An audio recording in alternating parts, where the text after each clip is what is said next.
And that is first I want to talk a little bit about the biogenesis scandal. Now, if you remember last year, almost at the exact date, about 12 to 13 suspensions were handed down because of this biogenesis fallout. And biogenesis is a little clinic down in Florida where the owner, Anthony Bosch, was just arrested, and well, actually he surrendered to the DEA on conspiracy to distribute anabolic steroids charges. So not the best thing you want to hear. And now actually 10 people as well linked to the case have been arrested, all pretty much like doctors and whoever worked at the biogenesis clinic.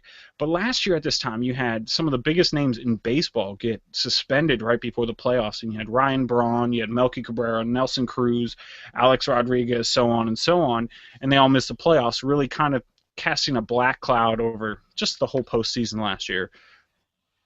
Wipe the brow, because there will be no new players suspended, and there is no new players actually linked to biogenesis that have not already been heard about. So kind of dodged a bullet there, and let's hope that MLB can finally clean up their system, which we know they can't, but you can one would hope, because that's been kind of a stigma or a stain on the MLB for a while now. Yeah, past 20 years. Yeah, it's been bad, and it hasn't helped the sport that's already declining. Like we've talked about many times before. Baseball used to be America's sport, just straight up and down. That's America's sport. But over the last few decades, it's definitely been declining. Part of that's because simply other sports have been gaining popularity. Some of it's because baseball has all these problems. They'll have strikes all the time. They have these drug scandals more so than other sports for some reason. I don't know if they're just worse at covering it up, or if they're just worse at having it. I just think it was just more prevalent. They have a stronger union than any of the other unions, and so I mean, especially when you compare it to NFL and NBA, you don't see it as much because they have stricter standards on testing, I believe, in those leagues. So now they're catching up to it in baseball, and baseball's actually going a step beyond what a lot of those leagues do. But it was so lax for so long that you suffered, and the end product is you had a lot of people involved fade away. Yeah, I mean, think about the biggest events from the past 20 years. The home run derby between McGuire and Sosa to get the record, and then Bonds breaking the record. Yeah. And then the overall home run record. Yeah, and then drugs. Exactly. There was that was probably the pinnacle of like, hey, baseball might get back in the limelight because of those two, because of McGuire and Sosa competing for the home run record, something that's great, both in the same year, about to shatter things, and everyone's like, hey, let's pay attention to baseball again. This is exciting. This can be pretty cool. And then it's drugs. Yeah, exactly. This is your body. This is your body on drugs. Actually, for them, it's all about, hey, so now it's less impressive because you guys just shot up a bunch of stuff to be able to do this. Yeah, like in the case of Barry Bonds, you saw his body and his head get fatter and fatter and fatter until there was nothing you could do except for say, he's on some sort of drugs. I mean, yeah. So I'm glad that the biogenesis saga is behind us. We can all move forward now and hope that we don't ever have to run into this thing again.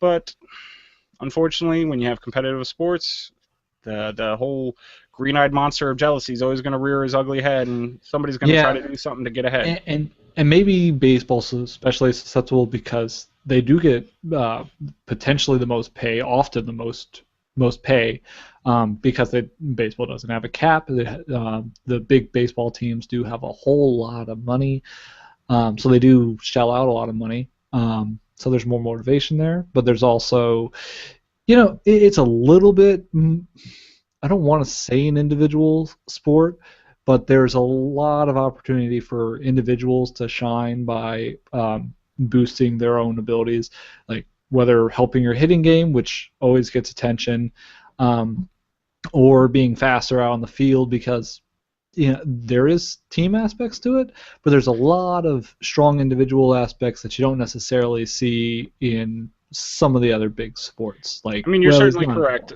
Whereas football would be more of a team sport. Like one guy on the offensive line, if he messes up, that can ruin a whole play. Basketball, same thing. You have one guy who's supposed to set a pick on this area, does not, everything goes to hell.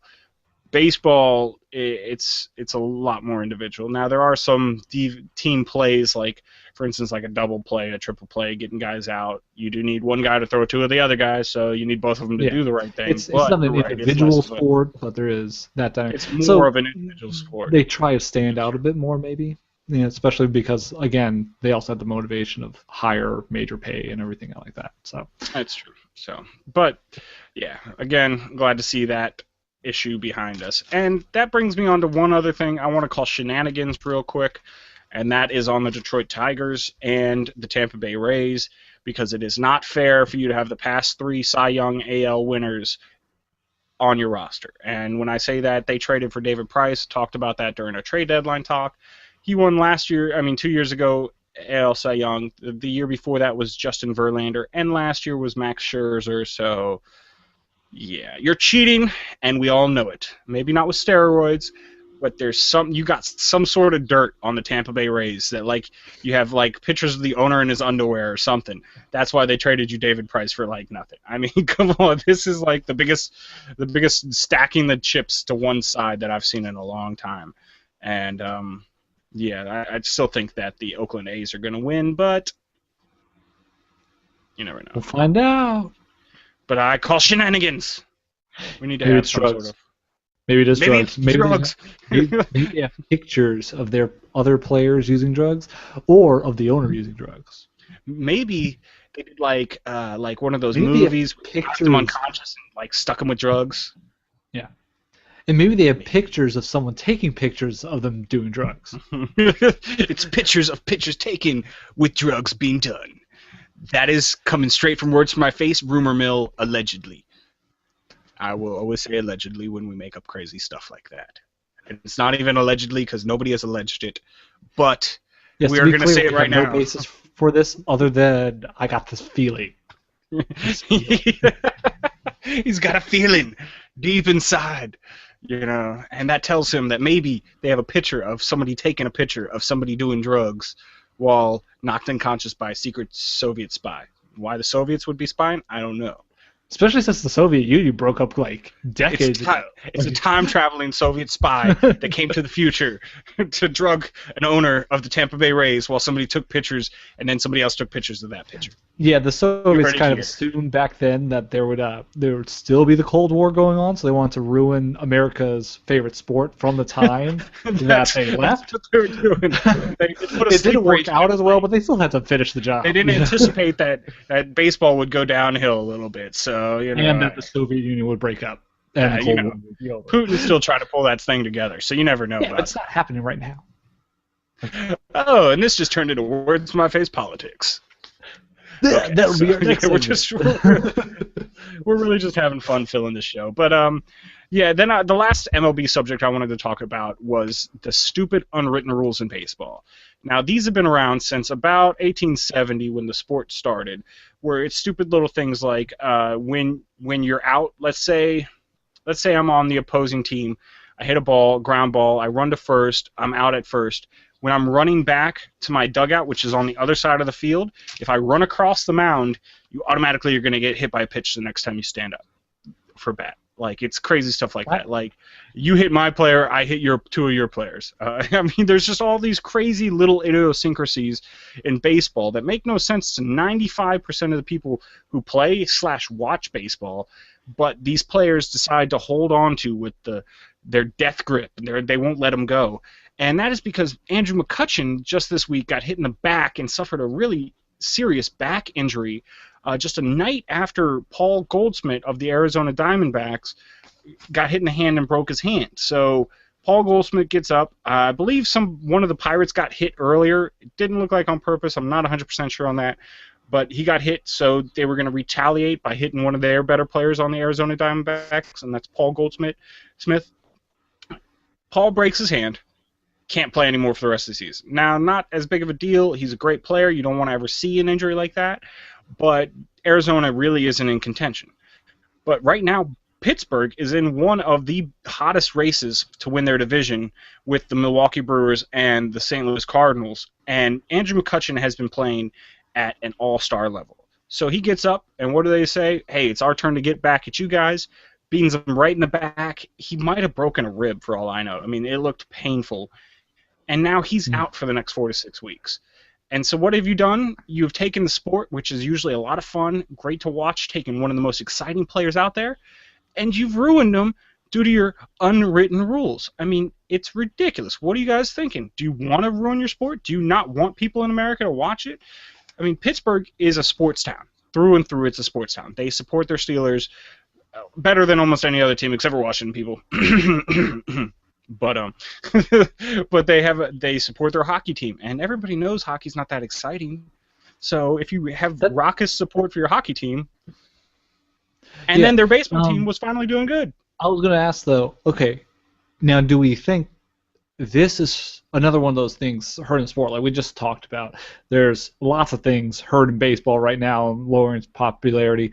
Is it the immaturity and just the bitterness that goes into some of these retaliatory attacks that are just unsportsmanlike that it's hurting the sport, or is this maybe something that for a lot of people it makes it more exciting? As like you were just talking about hockey and how Pittsburgh likes hockey.